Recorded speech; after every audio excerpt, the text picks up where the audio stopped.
Would you know if your dishwasher is leaking, or washing machine, fridge or water pipe? If not, and you want to be safe, I think this product is just for you. SmartTube welcomes, consider subscribing, let's go.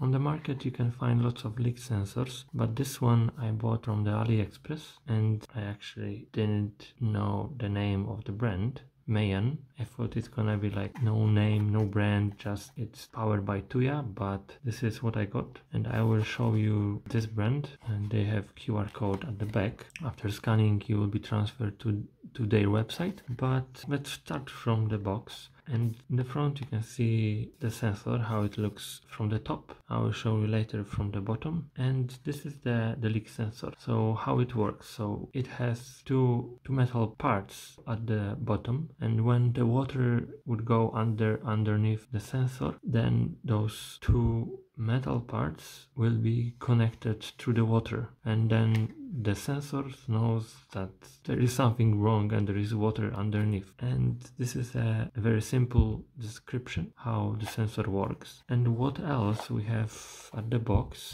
So we have the model. It doesn't say much, but important thing is about the battery. This is CR2450. Other sensors which I saw has CR2032. So this battery is thicker by 2 millimeters, and it works on Zigbee and Wi-Fi. It's quite weird that it has two ways of working, but let's see. I didn't know that. And the size of the sensors, so 53 millimeters. For example, Aqara is 50 millimeters wide, so a bit more here, but the thickness 21 millimeters. Aqara has 15 millimeters, but it has smaller battery, which is CR2052, and the battery is this battery is thicker by 2 millimeters. So we can assume that the sensor itself is thicker by 4 millimeters in comparison to Aqara. So I think it's quite a lot, especially when you want to put the sensor underneath the dishwasher or washing machine. So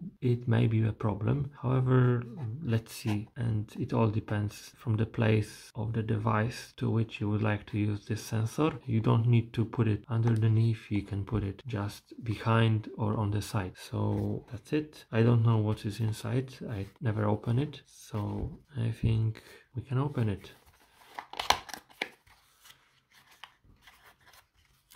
Okay, so I can see that we have the product. It's quite big, and this is the paper. Let's put it on the side, and the product. So sensor is in the plastic. Okay, this is how it looks like. Quite thick, I would say. And you could see the bottom. So from the box you could see the name of the brand, but on the sensor in reality there is no name. And here you can see those metal parts that stick from the bottom, and it was written that just 0.5 millimeter of the water can be detected by the sensor. And this is that quite thick battery, CR2450. Okay, but what else we have in the box? So that's it. And we have two papers, one which is about the sensor in English. Oh, I can see that it works with Tuya Smart. Okay, so this is the application I'm using, but I don't have the gateway from Tuya. I have the gateway which is connected to the Home Assistant, but and there is no information about the Wi-Fi. There is only information about the Zigbee and frequency that Zigbee works. So this is that. And the other side is in Chinese, so I will not show it to you. And I think this one is about the company. Here we have that. Only Chinese, don't know what they are saying. This is what they gave us. So how we could open it? I think the best way would be to use the flat screwdriver, but I don't have it.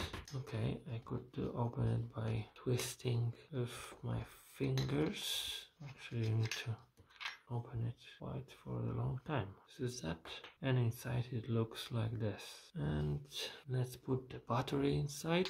It already fits quite firmly, but now let's close the bottom. I think you should use the screwdriver or maybe a knife to really close it very tight. Okay, that's it, but how to reset it? I remember that some of those buttons require to push it from top and then they will reset. Yes, there is a button on the top. You can see that I'm clicking it. I don't see any light, but let's see. So now I think I would switch also to the computer. So I would record how I'm adding it to the Home Assistant. So 1 second. Okay, so now I'm in the Home Assistant. And if you don't know what is Home Assistant, I will drop a link in the description, and it's a very nice software, so I really recommend it. And as you can see, this is my the dashboard that I'm using on the phone. It's prepared on the phone, but what we will need to do now is to add the product. So I'm using the Sonoff Zigbee free dongle, one of the latest gateways, and the add-on in Home Assistant is the Zigbee 2 MQTT, and here I have lots of devices, but let me go to the bottom. So 48 devices, Zigbee devices. I have I think few more, but they are connected to the Xiaomi gateways, Mijia gateways. But let's try to add the flood, the leak sensor in here in the Home Assistant, and I think we need to press the top for a few seconds.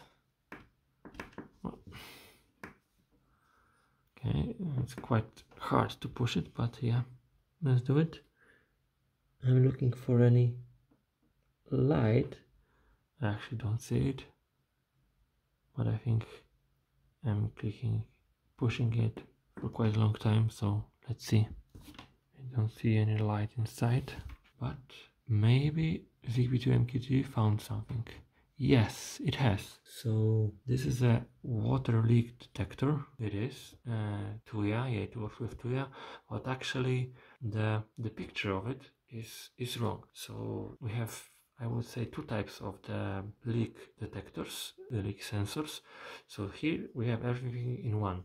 There are also sensors with two pieces, two components connected by the cable, and there is a main unit, and then there's a cable, and at the end there are these two metal things, and the idea is that you can actually place it somewhere where there is more space, and the cable with those two metal parts can go deeper underneath the washing machine or the dishwasher. However, I think much better is this kind of devices where it's on the floor, and we know that it will not go up or turn, and it will like be on the floor, and would actually be connected when the water would be on very high level. So I think this kind of build is better. So we have the water leak detector, but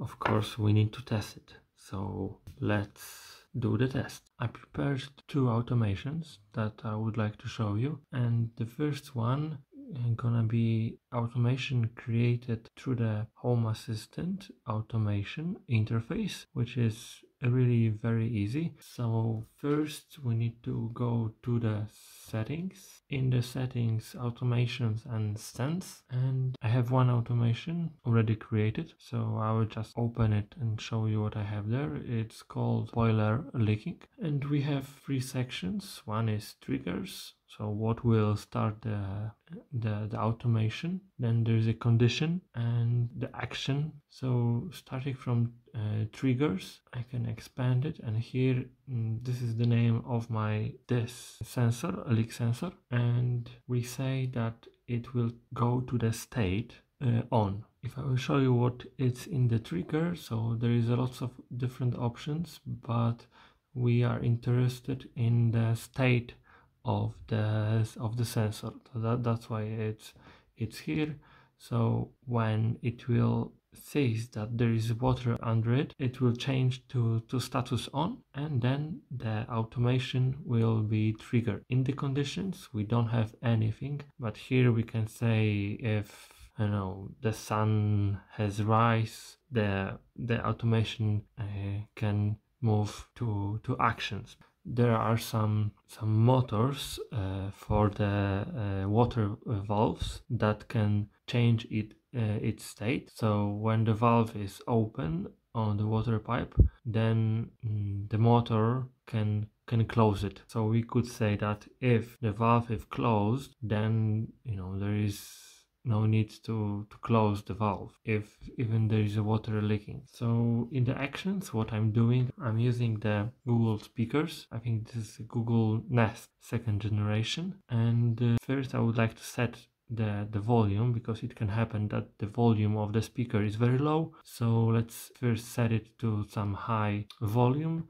For the test I put it to 25%, but I have it at 90%. So media player, set volume for the living room speaker, and then text to speech is on specific entity, which is the Google speaker, and the message: warning, boiler is leaking, warning, boiler is leaking. So it will say it once here. And the next thing is I added a delay for 5 seconds, and after that 5 seconds I want to change the volume to 0.5. Actually it can be even lower, because I usually do not listen on high volume. And this is it. So just picking the right things here, and everything is set. So I can now save it, and that's it. And we can go, so this is the first automation, and the second automation is actually a notification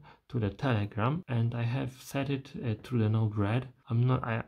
I'm sure that there is a better way to have it, but I'm using Node-RED, and you can see here lots of things that are happening. But the most important thing is that if boiler leak sensor is leaking, so let me open this part. So this part is for the event state. So if the state of the entity going to be something, then it will trigger on the top from this square. If not, it's not the one that we chosen, it will then send a message from the bottom. So if I open it, we have to pick the entity and exact state. If is on, then it will send a message or triggers the message from the top square, and it means there is a water under the sensor. It will go to the function part, where here I actually copied lots of things, but if the message topic that goes from the change of the status is the name of the sensor, then I will get a message, or the message payload content is warning, boiler is leaking. And here the function that I created here is just picking the right message to the next part, which is here. So Telegram sender, and here this is a service that takes the message from the function part and send it to me. And if you don't know how to create a Telegram bot, I will add the link to the description of the video, so you will get some help how to do it. But if you create the Telegram bot in the Home Assistant, then you can just pick it here, and probably you also have to add the library for the Telegram. If I'm not sure, let me check it. Yeah, so I added a library for the Telegram. If you have any problem, just drop me a comment and I can check it, but I'm sure there are lots of other tutorials how to do it. And yeah, so now we have two automations. One will triggers the Google Home speaker and tells me what's happening, and I will also get a notification on my phone.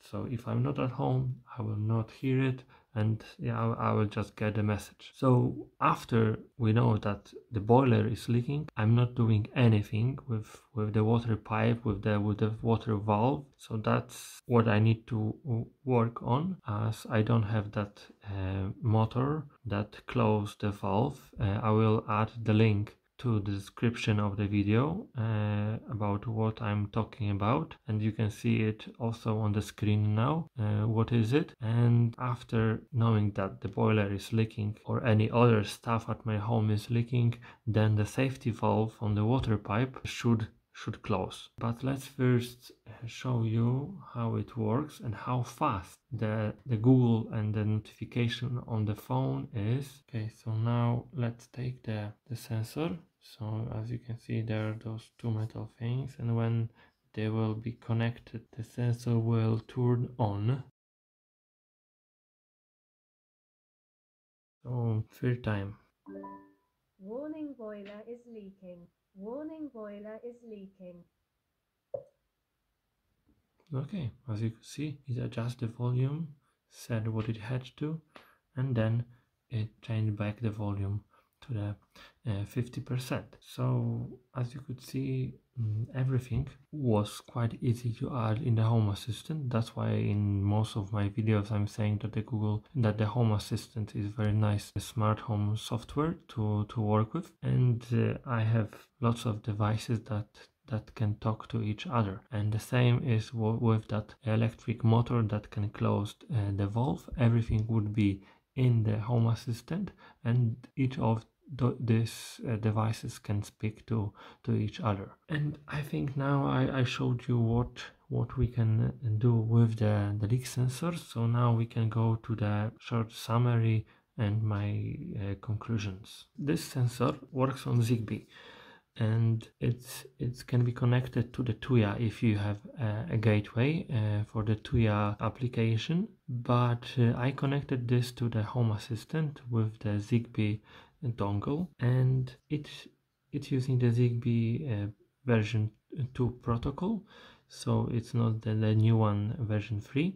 But as you could see, it works very fast with the Home Assistant. I'm adding the link to this device to description of the material, but you can also I will also add to the Aqara. And why I'm adding both? So this device costs almost the same as Aqara, but why Aqara is better and in what is worse? So Aqara is better because the sensor is not that thick as this one, because this one has 21 millimeters, but Aqara has only 15 millimeters. So that's the advantage of the Aqara.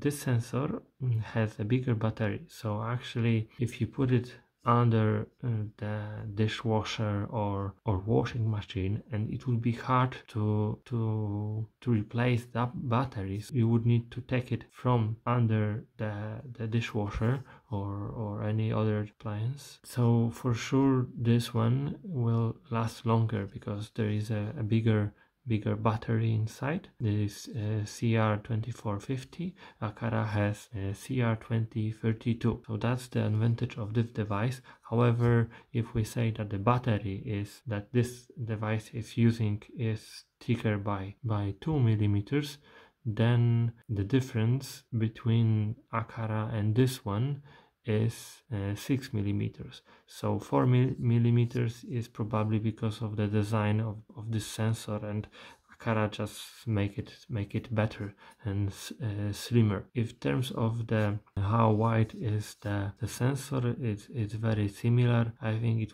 the difference was just 3 millimeters, so there is no big difference.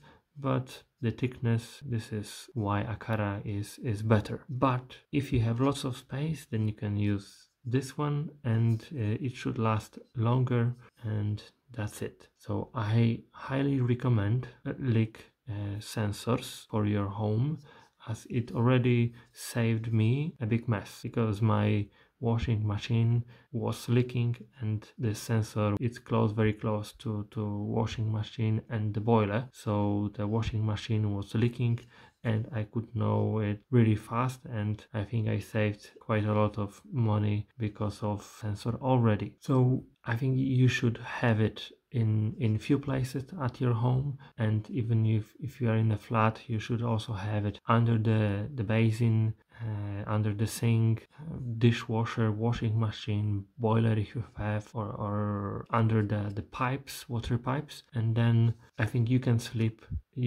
well and not be afraid of the water leakage. If you have automations that will tell you that there is a leakage, plus if you have the electric motor that can close the valve, even if you are not at home, you will be saved. So the leak sensor, it's good, but you need to be at home or very close to home, then you can act quickly or ask your neighbors or something. But for the best operations with this sensor, I recommend to also buy electric motor that will close the water valve, and I think you need just one which can close the main valve, because like in my home I have few of them, but I just plan to buy a one reliable, quite big one for the main valve that will close, and